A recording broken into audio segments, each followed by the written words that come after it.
Yaani pasidanganywe, maana wananchi wanajua, dunia inajua kwamba katika Bongo Flava Tanzania Ostaz Juma TV, sauti ya kweli Afrika. Fulani kafanya hivi. Hizo pesa mnazozipata mzifanyie vizuri. Mimi naitwa Ostaz Juma Namsoma, napenda kutoa mawazo yangu katika hii ya miaka 30 ya Bongo Flava. Kwa kweli mimi napoona wasanii wanaposhirikiana kama hivi Madi na FIDQ kuleta changamoto na motisha katika Bongo Flava, ni jambo linafurahisha kusema kweli. Mimi napenda sana hali hii, kwa sababu kuna wasanii wengi sana. Tukiona katika matamasha ya miaka 30 ya Bongo Flava, kuna wasanii wengi sana. Wasanii wengi walikuwa wamekaa hawana show, wamekaa hawana kazi, wamekaa hawana cha kufanya. Ukiangalia baadhi ya wasanii wengi katika miaka 30 ya Bongo Flava wamekonda, mashavu yameingia ndani kwa sababu tu ile uwezo wa kujikimu kimaisha ilikuwa ni ngumu sana. Lakini idea mwenye ambaye ameleta hii idea, kwa kweli mnamsupport na mnampongeza sana. Mimi napenda watu wafanye vizuri, napenda watu waendelee, napenda wenye vipaji waonekane na vipaji. Huu muziki si wa mtu mmoja.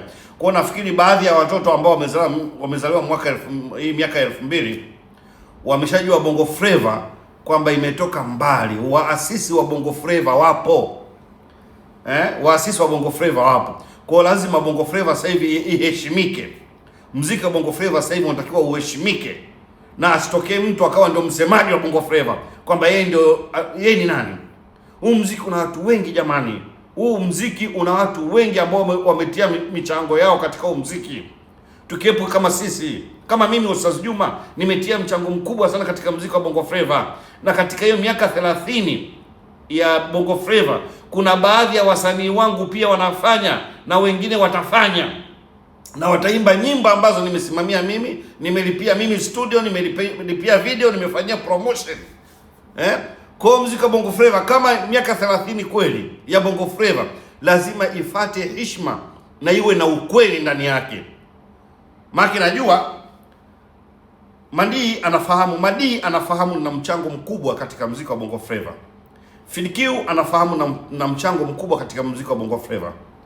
Lakini kuna mmoja pale huwa namuona huwa ni kama hatuko sawa.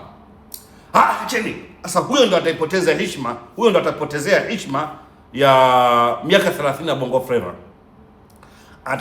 Kwa sababu hii idea haitaki bifu, hii idea haitaki uongo, hii idea haitaki ubinafsi. Inatakiwa real, muwaonyeshe wananchi wa Tanzania, wana East Africa kitu cha ukweli kwamba katika miaka 30 ya Bongo Flava Chief Kiumbe yumo, Ostaz Juma Namsoma yumo, Mkubwa wa Fela yumo, kwa sababu wamesimamia muziki wa Bongo Flava na umefika mbali. Kusema hivyo sina maana ya kwamba kile kinachopatikana wapate, hapana. Heshima zao tu zijulikane kwa wananchi, heshima zao zizungumzwe kwa wananchi walivyochangia muziki huu wa Bongo Flava ukafika mbali mpaka hapo mlipo. Kwa sababu tu ile sasa mwanza kuvuna matunda kwa kutumia neno ya miaka 30 ya Bongo Flava.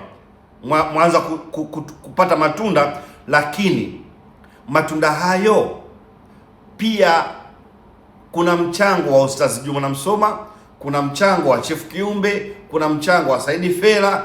Yote yafanikiwe. Kama sasa hivi Said Fela anaumwa, kama hivi Said Fela anaumwa, inatakiwa muorganize, aondoke FIDQ, aondoke Madi ambao ndio nyinyi ndio viongozi wa miaka 30 ya Bongo Flava, na baadhi ya watu mchukue fungu fulani ambalo limepatikana katika miaka 30 katika mizunguko yenu, kiasi kidogo tu, mnaenda mnawakilisha kwa mmoja ya watu ambao wameshiriki katika miaka 30 ya Bongo Flava. Nyinyi mnaihui Bongo Flava, mnaiuhisha.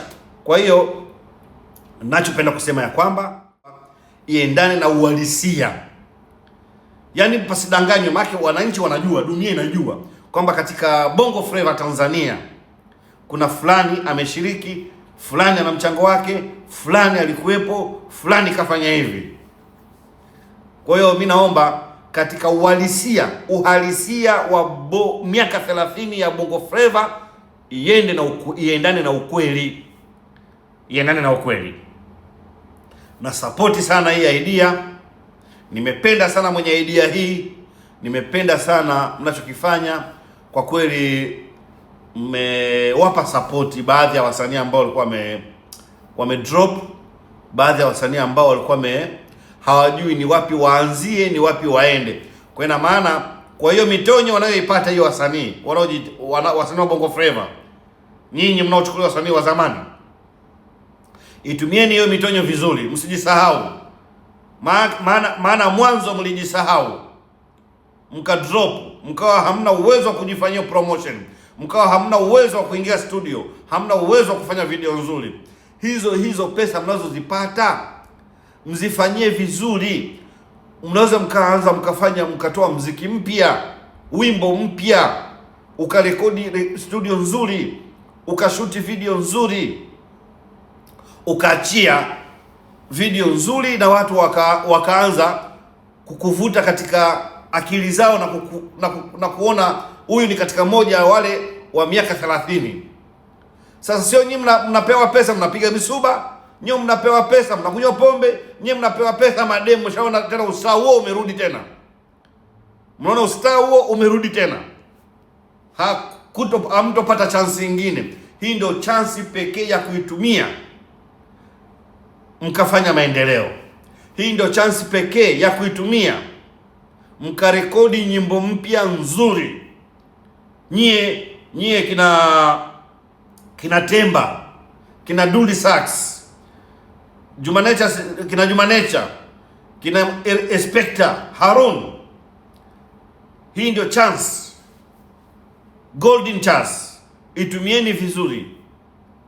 Lakini mkisema mrudie yale mambo yenu, nyinyi na misuba na nyinyi, pombe na nyinyi na pombe, mademu na nyinyi na mademu, hamtopata chance kama hii tena. Kwa sababu baadhi ya wasanii naona mashavu yameingia ndani, hizi nyama zimeisha, mishipa yaonekana, kwa sababu mnazijua nyinyi. Lakini leo Madi na FeedQ wamekuja na idea ambayo itawapa heshima tena Tanzania, inawaonyesha kwamba nyinyi mna mchango mkubwa katika Bongo Flava. Sasa msionekane ni wasanii vituko, onekaneni wasanii wenye heshima, wasanii wazuri. Mlikuwa mmedrop tu, hasa mmekuja hamto drop tena. Hiyo ndio akili. Nawaambieni ukweli, mkicheza na hii idea hamtopata chance tena, hamtowahi kupata tena chance nzuri kama hii. Ostaz Juma TV, Ostaz Juma na Msoma, sauti ya ukweli Afrika. Hii inaitwa sauti ya ukweli Afrika. Nitaendelea kuwa mkweli Afrika, si Tanzania tu. Nitakuwa mkweli Tanzania, East Africa na Afrika. Ostaz Juma TV, sauti ya kweli Afrika. Ni ubunifu ambao una natija manake faida. Ni ubunifu wenye faida. Miaka 30 ya Bongo Flava. Ni vile tumewahi. Ilikuwa mimi ndio nije na hii idea. Niko na wife wangu ambaye yuko Amerika. Alikuwa akiniambia, ustazi, fanya yani, alikuwa ananishauri nifanye kitu kama hiki cha Bongo Flava, wasanii wa zamani. Kwa hiyo mmeniwahi, lakini mimi nitakuja na idea nyingine. Nitakuja na idea nyingine ambayo ni idea kali sana. Idea kali sana. Sana zaidi ya sana. Kwa mimi ushauri wangu ni kwa wasanii, wajitahidi wajitambue, wajielewe. Na sasa hivi wajue muziki wa Bongo Flava ukoje, ili ufanikiwe, ili uwini, tufanyeje. Na hawa wa sasa hivi wanafanyaje, wanaendelea.